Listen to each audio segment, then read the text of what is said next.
We encourage you to gather around our avian specialists at the base of the Tree of Life for a unique journey of discovery, one that you can't see anywhere else except in the wild. Welcome to Winged Encounters. Hey, good morning, Discovery Island. If you look towards the Tree of Life, you'll see us over here. This is Winged Encounters, and we are just getting started. The stars of the show have just joined us out here, so all we need is you.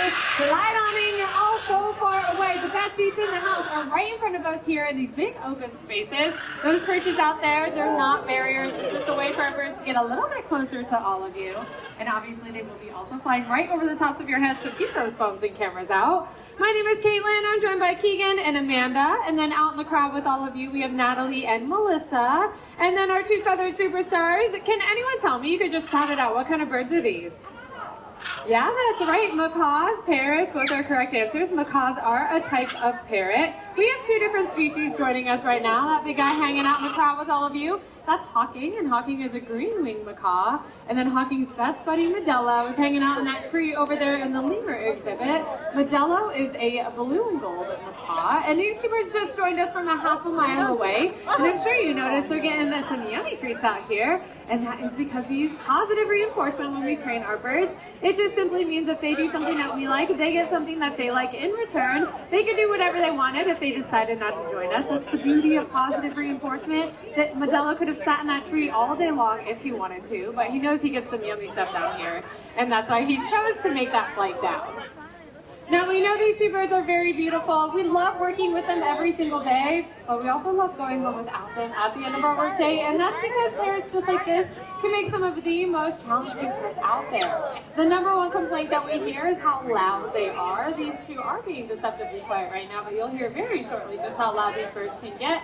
They scream off and on all day long, and they have large destructive beaks, and they can live a really long time too. Decades is not unheard of for them, so they are a lifelong commitment. And that's why we always recommend coming to places like Disney's Animal Kingdom to get your parrot fix, but keeping your home parrot free.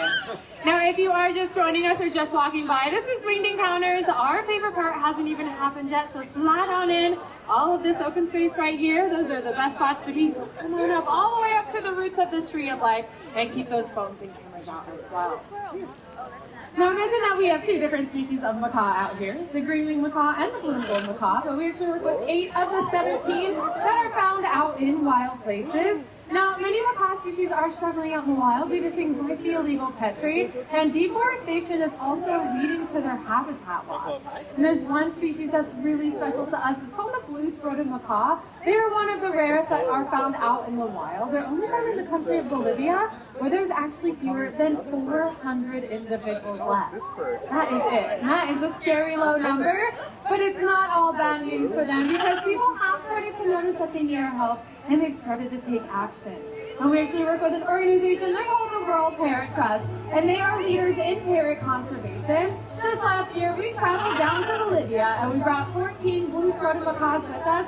They're going to be part of a breeding program where their offspring will be released out into the wild to hopefully repopulate the skies with blue-throated macaws, so we can see skies just like this for generations to come.